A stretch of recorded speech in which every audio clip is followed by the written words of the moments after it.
what's up. So it's kind of funny, Rick. I just want to introduce you to my audience. I'm probably going to do it on an intro anyway, but Mr. Rick Porter's here with me today, and we've become friends over the last year. And I'm so happy to have you on. I was on your podcast recently called The Founder's Story, told my story, and I thought, wow, it'd be kind of cool to have you come on, and I want you to, feel free to discuss what's going on in your life. I want to ask you some questions, and I really want to find out what drives this man, because you're somebody that people should be paying attention to for their own desires to get up and go, to make it happen. That's been kind of the story of your life. So I want to thank you to the show. Yeah, thank you for having me on. I appreciate, the opportunity to talk with you and chat with you and meet some of your audience. So. And we met in my office when you were a little banged up there a few months back. And a lot banged up. Yeah. Which kind of goes back to some of the conversation that I wanted to have with you today, because it's been like 2020 was tough for a lot of people, right? And you included. Of course, yeah. Because this thing that happened with your arm and your shoulder and stuff, that all happened in 2020. Yep. Right? Arguably, maybe it was a compilation of stuff that built up over years and years and years, but definitely came to a head in 2020 and just was a massive amount of pain all at once, and why I sought someone out, and you came highly recommended by multiple people. So awesome. And in 2020, I don't know if there's such a thing as 2020. It's just that the environment has changed dramatically in America. Yeah. And there's a lot of people struggling, and they may not have the skill sets to be able to handle it with ease and grace. A lot of people struggling like crazy. But one thing that I've gotten to know very quickly about you is that you're a tough son of a gun, and you ain't take a no for an answer. And you're going to get up every day and you're going to keep crushing it. So I want to kind of step back for a moment and give the mic to you. I want to know a little bit about your story, about where you come from, what kind of things have got you to where you are today, and what is the most important things in your life? Sure. All right. So take you back all the way to the beginning. I always say I'm probably the correlation of my parents. So my mother was a single mother. She worked 3 jobs, had 2 kids. We were a handful, and we witnessed her just work herself to the bone. I mean, she would drag us to work with her because she couldn't afford to put us in daycare at the same time. And so we got to watch that. She eventually met my stepfather, who is a very disciplined person. He's not a military person, but he has a very military-like personality and regimen and discipline. And we needed that. Like, the boys needed that level of discipline because we were a little bit out of control. Little? Yeah, a little bit. And so he instilled that level of discipline with us and stuff like that, which we definitely needed. They both worked incredibly hard. We did not have a lot of money by any means when I was really young. Yeah. But they gave us as much opportunity as they could, mostly with sports. Like it's 3 boys. There's 3 of us, all boys, all athletes, all very competitive. And my parents did anything and everything they needed to do in order to foster that and let us develop. So we all played sports. We all played at the highest level. They were chauffeurs, right? Bringing one kid to one and then the next one to the next one to the next one. I mean, it seemed like we were always playing sports. But that built a competitive nature in all of us. And also, I really do think it built a lot of the self-esteem that myself and my brothers have, because we found success with sports, and that helped build our confidence and our self-esteem that later on carried over. Pretty normal high school and college career, played sports in all of them, studied business in college. But as I was graduating high school, I really wanted to join the military. Yeah. That's what I wanted to do. Had a conversation with my parents, my girlfriend at the time, talked to a lot of folks, and a lot of people recommended to go to school first, go to college, get your education. Military will always be there. Sounded like it was sound advice. Good advice. Yeah. So I did that.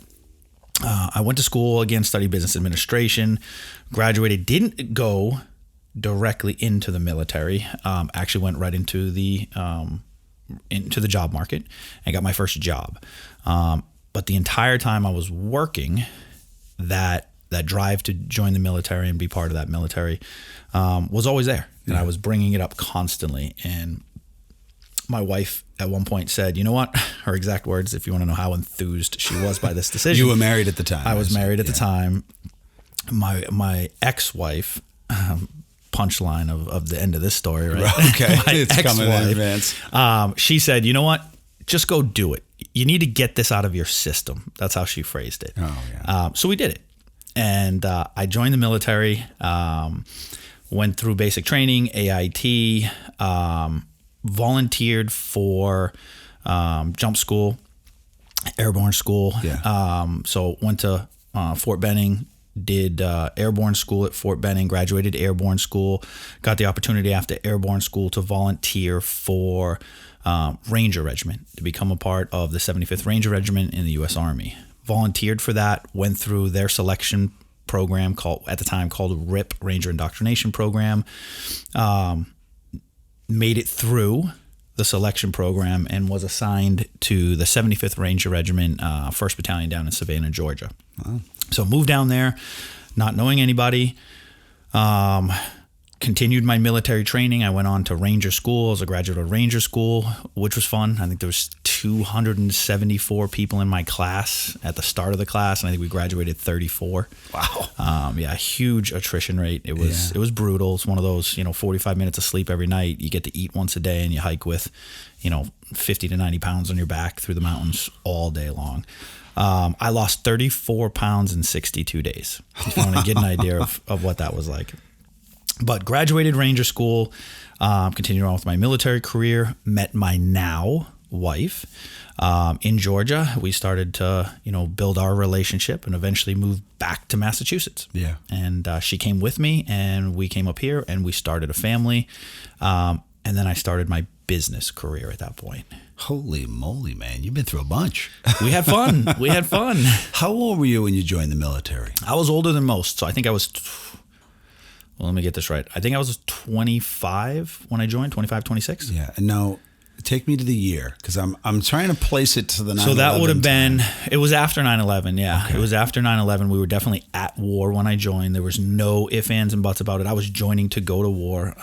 My uncle is in the military. Was in the military at the time. He's now retired.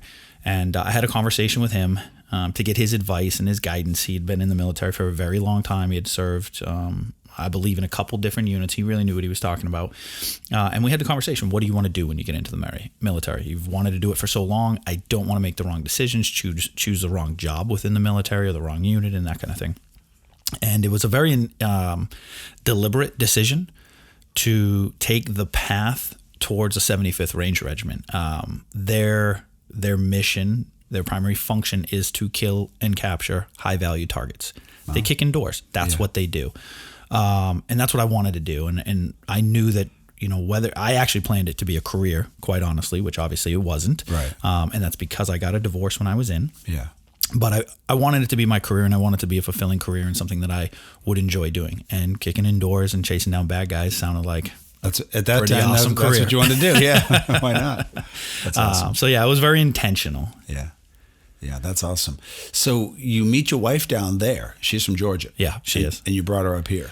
Yes, she'll tell you I tricked her into coming up here. She's right. Yeah. Because she's always right.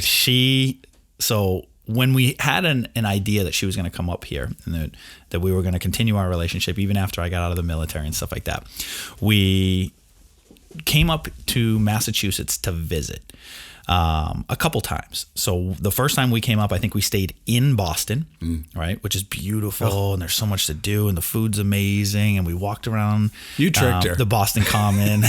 I won't admit that on camera, but I just did it for you. Yeah. So then the second time we came back up, we did come to Worcester, which is where my parents were. Yeah.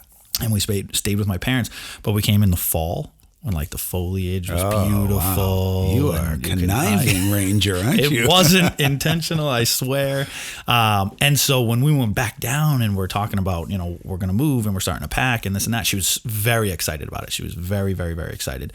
It's beautiful. And she's telling all her friends. And her friends and family did not want her to move. Right. She was very popular. She knew everybody down there and everybody loved her. And they really didn't want her to move. And but she did.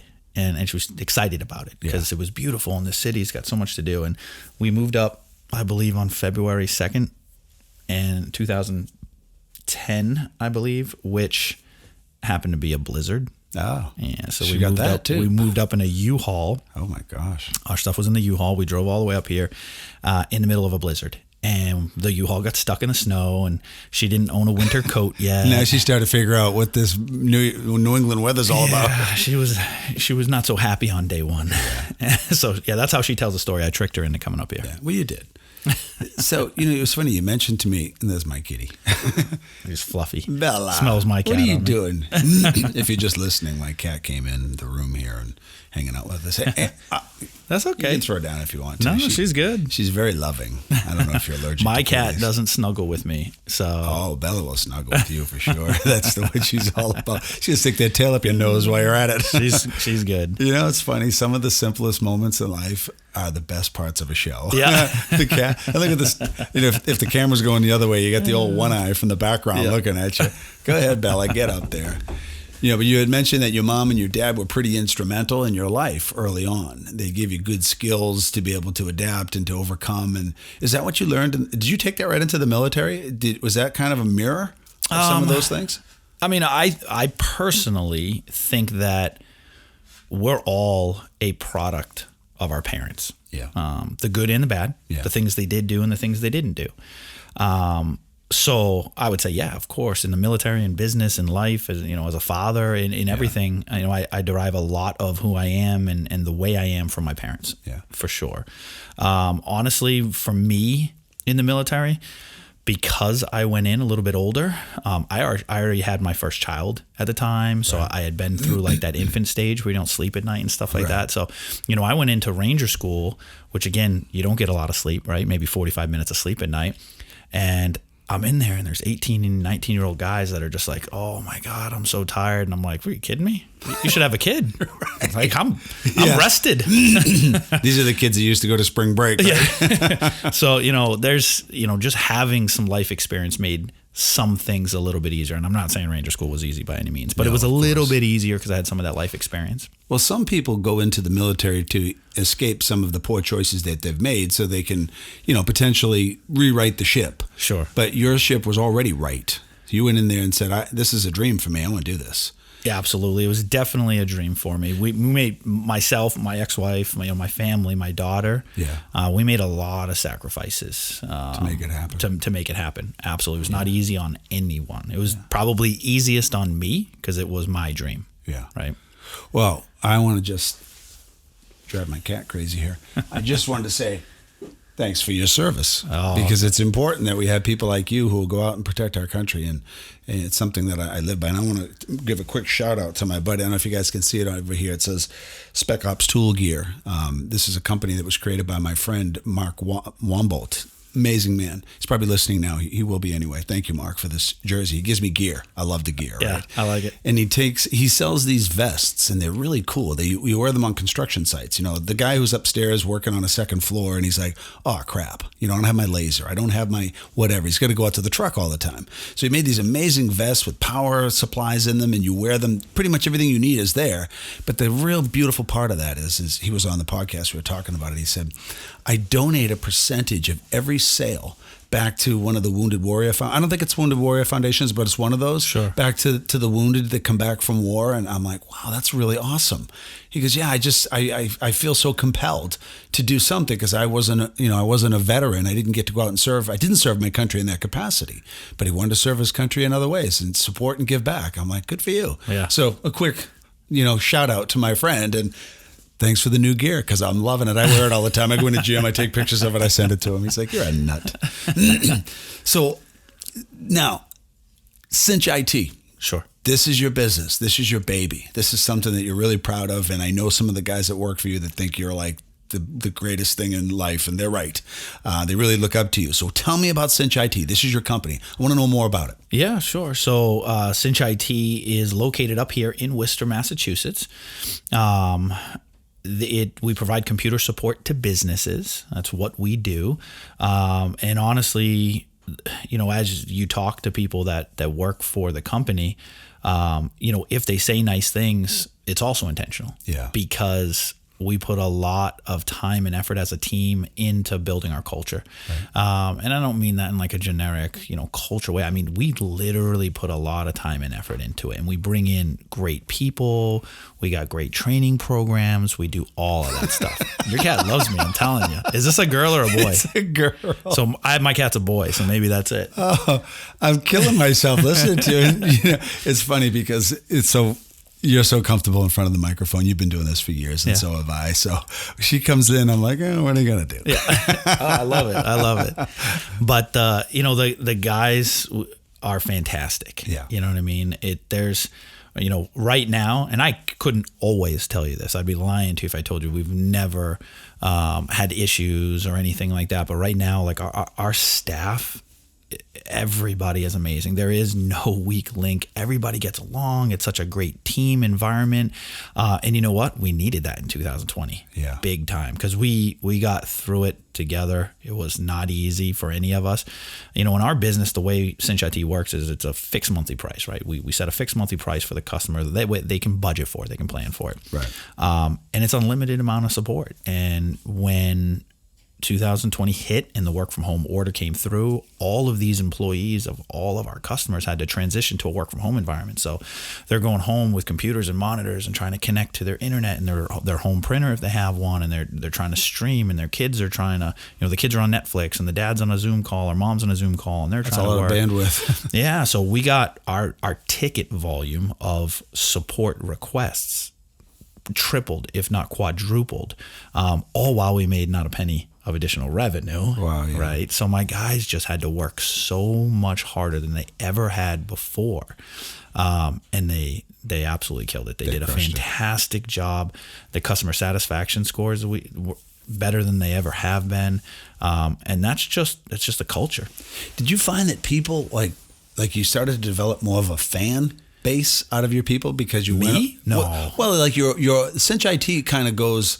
It went beyond what maybe people would have expected during that time, because like you said, you didn't increase your revenue. You doubled the amount of work you did, but you didn't profit per se in that moment. But in the future, you're going to get more referrals, people that love you and they'll stick with you. And, I'm in business 30 years. I get the same thing. Yeah. I think that it's hard because IT, technical skills and technical work, it's not sexy, right, to be honest with you. So right. We do, we're putting together marketing and stuff like that, and we talk about it all the time. There's some businesses where you can do some really cool stuff with, right? Yeah. You can do some really great marketing and things like that. IT, not so much. It's not that sexy. It's kind of like a tax account. Yeah. So I don't think that customers. I don't know if customers look at us as fans, but they certainly appreciated how much work these guys did and how we were there for them, and that we really held true to that. We're never going to charge you a penny more and stuff like that. It kind of held to your business model too, didn't it? Absolutely. Yeah, they got to see that. Yeah, because that's a huge benefit, and maybe even a decision of why they decided to do business with us, and then they got to say, wow, that was a great decision. Yeah. I'm really glad I don't have any overages and things like that. And that's why I said, like, being a fan. They're not just an everyday, I think I'll go shop for another business in IT. I don't need to shop for another business. Rick and the guys took great care of us. Why do we not want to just keep upping every year? Yeah. And good for you guys. And there were some awards. I just saw you on LinkedIn. You had some awards came up. Yeah. What's going on there? Yeah. So, our industry, there's an industry-wide magazine called CRN. They awarded actually myself as a next generation leader, which was really nice. And then we won Worcester Business Journal, which is the local business journal. We won Best of Business. Wow. And it's our 4th year in a row, so that was really nice. And it just felt a little bit more special this year. Yeah. Because they did work so hard. They worked hard. Yeah. And I'm sure they were pumped.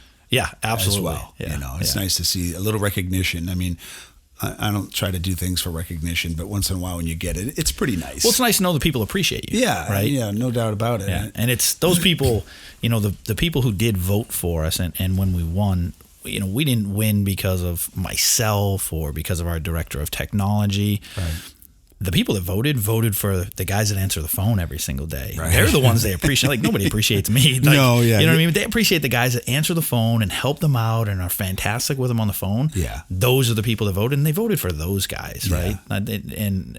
And that's, I think the guys are proud of that. Yeah. It's a nice team you built.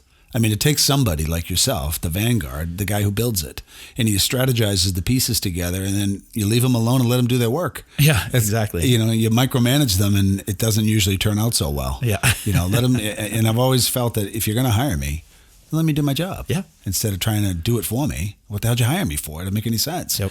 But you know, it's nice to see that. You know, my first encounter with you was with my friend, both of our friend, Chris Dalton, who works in your business as well. Great guy. Him and Pat Ruddock. Hi, Pat. Nice to see you guys. So hearing from you. Anyway, so these are wonderful men. So you've hired people of great quality. And, you know, all around, I think I met everybody when I was there the other day, last month. You probably met some of them at least. Some, yeah, it's a big building, but I think we walked through a good portion of it. So yeah, and I met a bunch of the guys who were very personable, and I was very comfortable being there.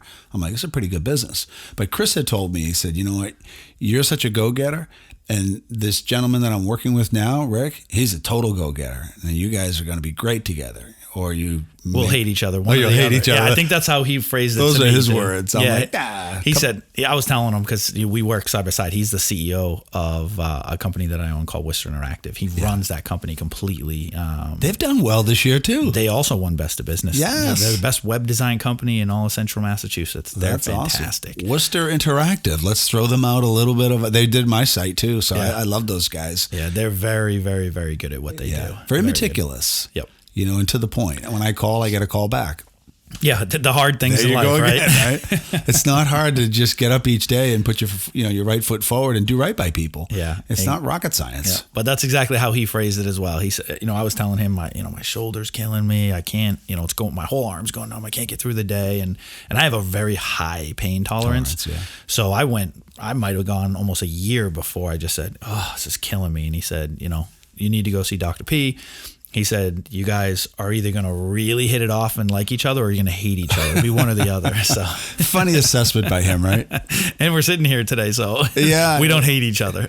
So, I mean, I've had the privilege of looking at your physiology, and you're a stocky guy, a lot of muscle. You were a great soccer athlete, still are a great soccer athlete, but you're up for new and bigger challenges, and you're going to need me in the background to help you. So you're doing Ironman. Tell me about that. What's going on there? Yeah. So first off, full disclosure, I don't swim. I didn't own a bike. I do now. Yeah. I did not own a bike, and I hate running. So let's go and do an Ironman. I like to pick up heavy stuff. Yeah. Like, that's what I enjoy doing. In 2019, so probably would have been important to explain that Cinch IT, I decided to franchise the business in 2019. Okay. So we have 10 locations right now across the U.S. So we're selling franchise locations all across the U.S. We handle all of the centralized services here. So in Massachusetts, we're handling the help desk and the network operations center and stuff like that. But we have boots on the ground in 10 different locations right now. So every year, we have an annual conference for all of our franchise owners and their employees. It's called CinchCon. And in 2019, we were hosting CinchCon. We were hosting it at a local casino. We spend the entire day there, and it was educational and motivational during the day, and then some nightlife and bonding and stuff like that night. Yeah. We brought in speakers from all over the country who did a great job. I taught one session, and the session that I did was all about vision. Creating a perfect vision as we were going into 2020. See what I did there? Mm-hmm. Yeah. So it was all about creating the perfect vision. And for me, when I coach someone or when I work with somebody, I don't like to just talk, right? I don't want to just explain theory and possibilities. I want to show real world examples, and I want to do the work. So as I'm teaching this session or preparing to teach this session, I said, oh, great. All right, wonderful. Now I've explained what a vision is and how to create a vision and what's the right type of vision and the components of a vision. But now I want to talk about how do you actually accomplish that vision, and you don't just talk about it. Right. Because if you're just talking about it, it's a dream. Right. You have a dream. You don't have a vision that you're executing on. You need the action. Exactly. And so I said, you know what? I'm going to give a real world example. And I said, all right, what could be a fantastic vision for myself in 2020? And so I thought about some of the business visions I had and some of the personal ones. And I said, you know what? I'd love to do something that was so difficult, so outside of my comfort zone, but could be so beneficial and could prove that literally anything is possible. Right. And so I started searching online, and it didn't take long to find out. Everybody agrees one of the hardest dang things you can do is an Ironman. Is a full Ironman. So a full Ironman is a 2.4 mile swim, immediately followed by a 112-mile bike ride, immediately followed by a full marathon, back to back to back. All the things you don't like. Everything I hate in fitness. That's great. And so, you know what? I said, this is going to be fantastic. Yeah. Right? I love your This style. is going to be fantastic. This is going to be great. I'm going to get my ass kicked. This is going to be good. I treat my body like a roller coaster. And so I did it. I immediately signed up. Didn't think about it. Didn't ask my wife. Didn't think about it at all. I just said, done. Signing up. This is what I'm doing. Everybody's going to know that this is difficult for me. Look, I don't look like an Ironman, right? These guys have. You're like a power lifter. Yeah, these guys have 6% body fat and they're lean. And so I said, you know what? I'm doing it. So I signed up. And then I put that vision to work. I said, here's the date of the Ironman, September 18th. Right? Here's the date of the Ironman. Here's what the events look like. Here's the distance of the events. And then I broke it down. What do I need to do? What are my milestones along the way quarterly? What are my milestones that I need to accomplish monthly? And then what do I need to do each and every single day in order to make that happen? Wow. And then I taught it at the conference. That's great. I said, here's the vision, and here's how I can guarantee my success. And obviously nothing's guaranteed. There's things like injury and all that kind of stuff, but I'm going to do every damn thing possible to guarantee it. And here's how I'm going to do it. Now, this is a plan to accomplish a vision. And I put that entire plan up here. Here's how many miles I'm doing. Here's when I'm doing it. Here's the event I'm doing. Here's where my rest days are. And I put it all up on the board. And I got the reaction that I wanted, as funny as it sounds, when I announced it.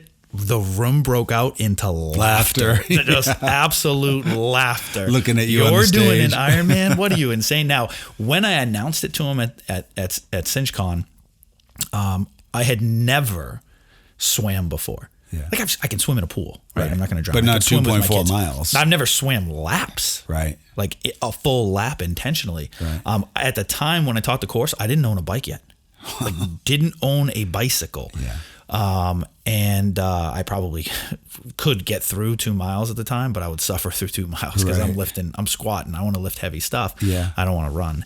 And so the room broke out justifiably in complete laughter. And justifiably. yeah, absolutely. But you know what? That's the exact reaction that I wanted, because I wanted everyone to understand how complicated these visions are and how close to near impossible they could be. Because the truth is, right, I'm not going to fail. Right. But if, God forbid, I did, and I failed when I was 90% there, 80% there, like I would be so better off than I was when I first announced that vision anyways. Right. Would it really be a complete failure? My body would be in great shape. I'd be mentally ready. I'm prepared for my day at work because I'm eating healthier. I've lost fat and all this kind of stuff. Like, did I really lose? Yeah. I'm not going to fail, but that's the point, right? If you set a goal, and it can be business, it can be personal, it can be professional, it doesn't matter. But if you set a goal that complex, and even if you technically fail, you didn't fail. You know, and the failure comes with the way you're judged by the establishment, and all we have to do is give it your all. You know, I think it was Lombardi who talked about leaving it all on the field of battle. Yeah. You know, warriors still respect each other, even if you're not the winning warrior. It's just that ability to go, and just hammer it. It's like, wow. And I love what you said about writing down your goal, your vision, and then taking action items to make it happen. And that it's not all going to happen overnight.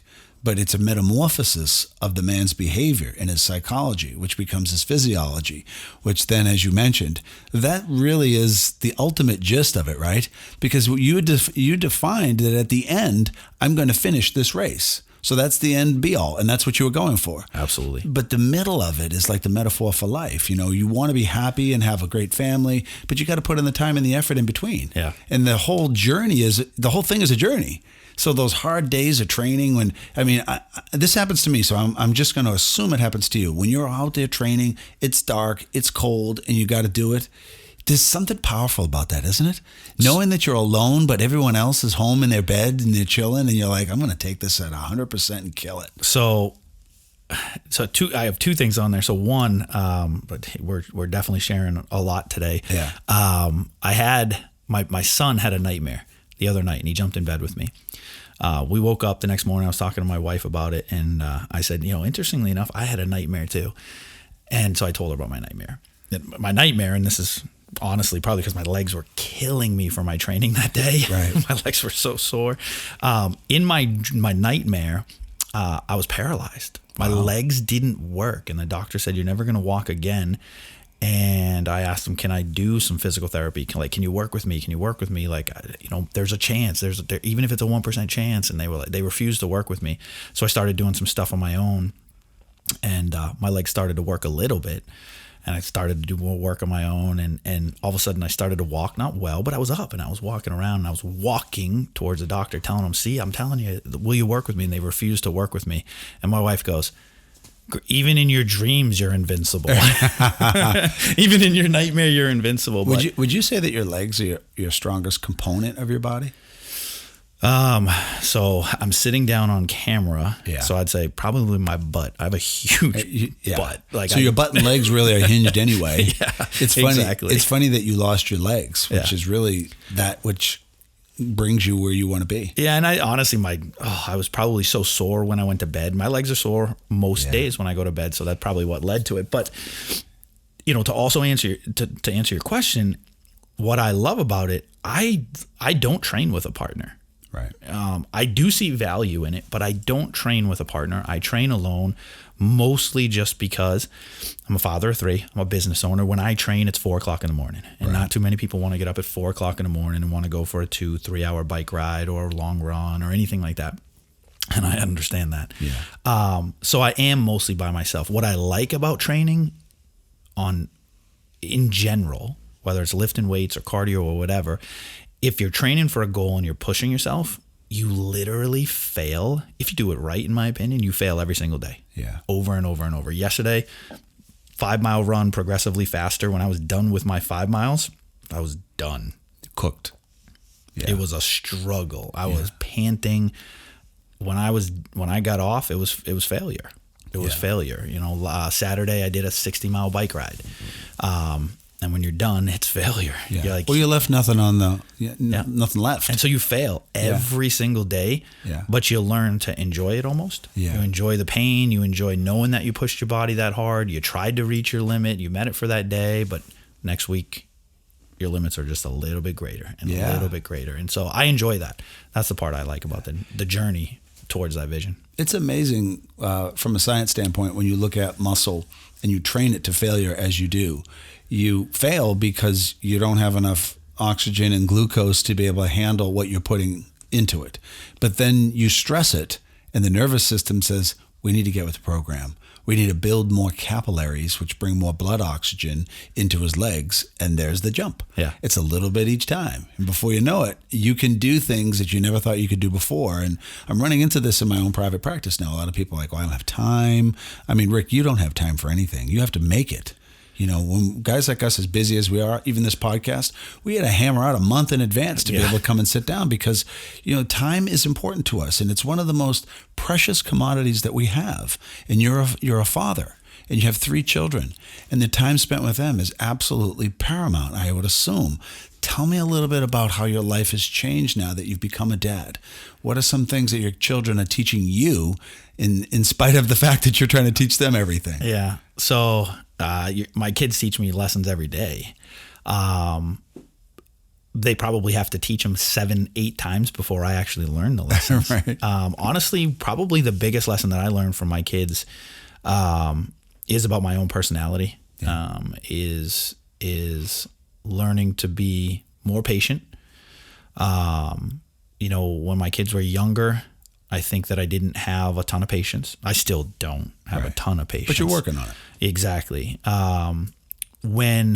If you and me were working together and I displayed not a lot of patience with you, Yeah. or I got frustrated, or I was quick to anger or whatever, I would do it.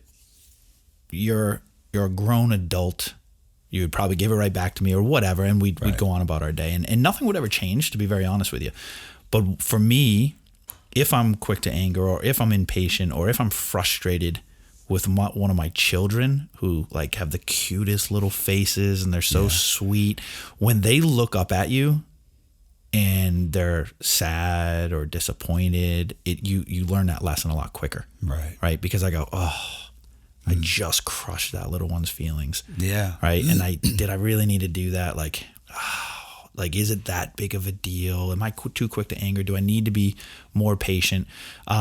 And so when I do things or act a certain way that I might normally do with an adult, I might not learn my lesson when I do it to my children, and they're just sweet and innocent and cute, and they wear their heart on their sleeve. Right. I see my impact on them. And so it's a little bit easier to learn. And so I learn a lot from their reactions and from their input. Yeah, that's really an interesting statement. It's the children are so emotional to you, and you love them with all everything you do now is hinged around, providing for your kids, giving them love and security and all these things.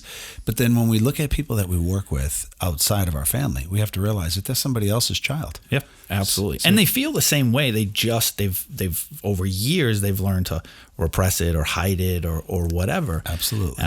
And the little ones don't, because they don't need to, and they shouldn't. And so I think it's a little bit easier to learn. My daughter, literally last night, came in and she said, she gave me a kiss and she goes, "Daddy, promise me you're always going to be nice to mommy." And I was like, "Oh, what's going on behind the scenes was here? I not nice recently?" Yeah. I don't remember when, but so they'll even point out stuff that's going on around you. So, I think at least my kids make me a better person. Yeah.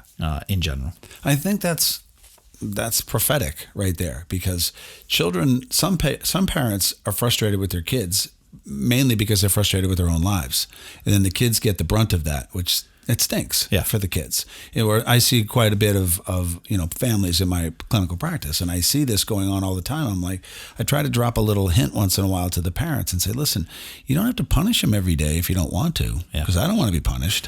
When I come home, last thing I want to hear is my wife is punishing me for coming home 10 minutes too late or not doing something at work I was supposed to do. I don't want that. Yeah. How about just be nice to me?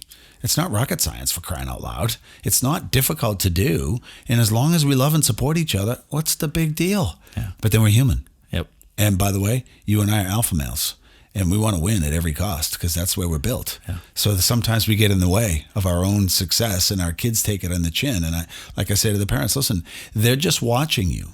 Children aren't very good listeners, right? They hear you, but they don't always listen, So, but they watch you.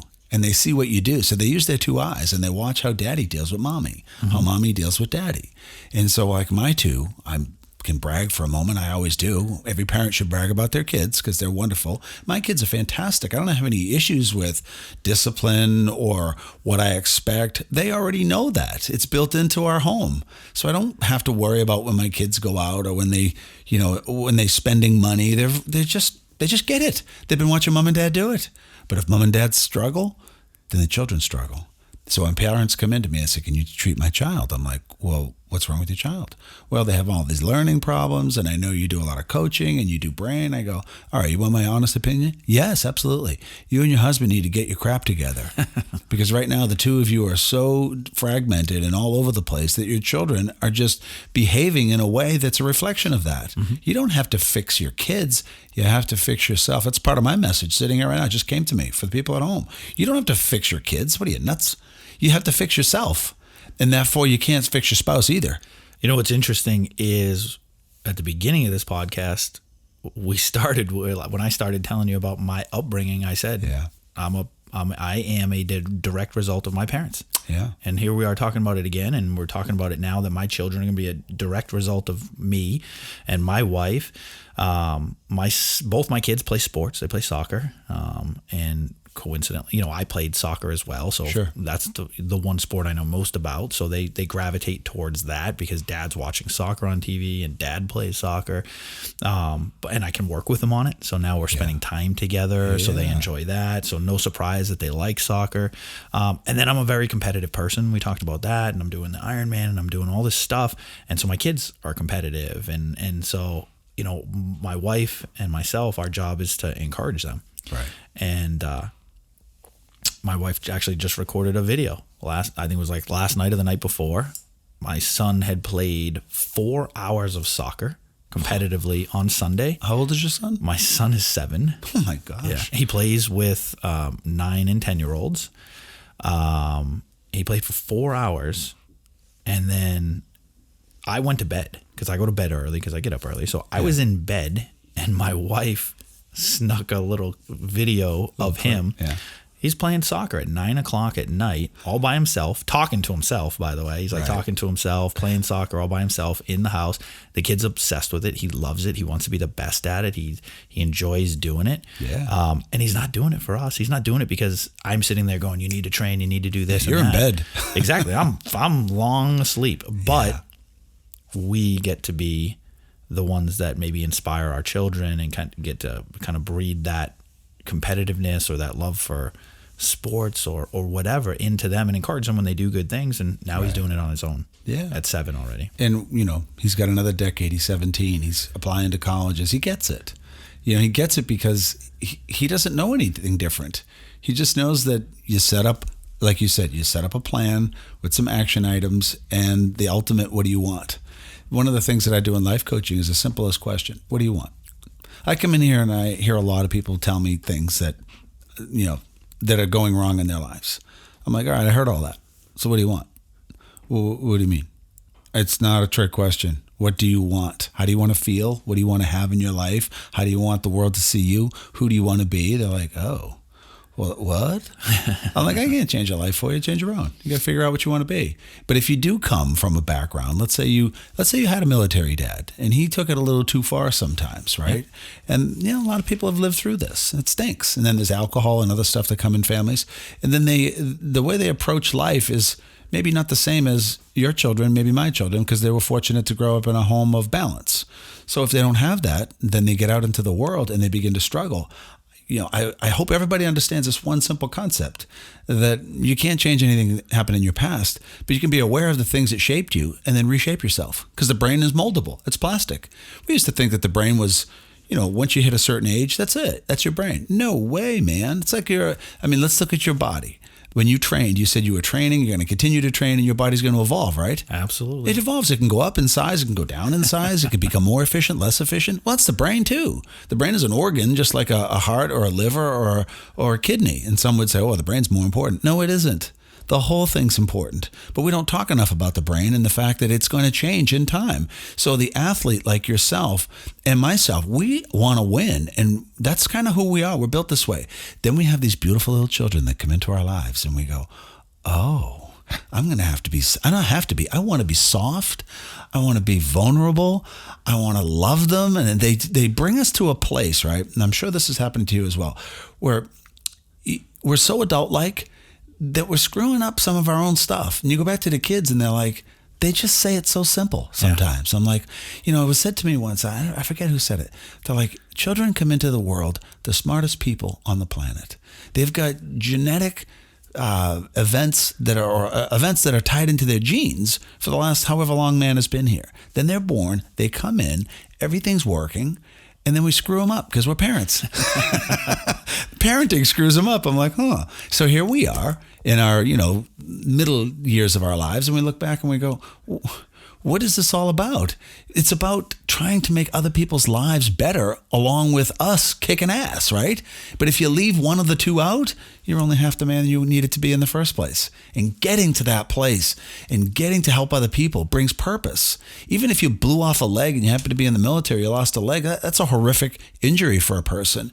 But if you take that and you bring it to others and you show them that you got a chance, because if I can do it, you can do it. And if a big lump like you who can lift half a house can run, swim, and bike, man, anything's possible, Literally. isn't it? Anything's possible. But well, awesome. Listen, it's been great having you on today, and I'm so happy that you came in to share your story, and there was some good pearls in there for people at home to really hear that if you really want it, you can have it. There's no ifs, ands, or buts. When a 2020 comes and it throws a wrench in it, we'll figure out how to loosen the nut. That's all. Because Cinch IT did it. Rick Porter's done it. The Chris Daltons have done it. The guys that work next to you. And the Pat Ruddick. I got to say hi to Pat because Pat's working on my website right now. And, so it's been really nice. And it was Chris that said to me, what I really like about having Pete and Rick come together is that we can bring our businesses together and our energies together. We're just having a conversation, but in the future, if we have time and we're working together with our employees, it'll be just that much better for everybody involved. So I want to say thank you very much for coming on and sitting with me and having this conversation today. I appreciate it. Thank you for having me on. You bet, kid. We'll see each other soon. Absolutely. Take care.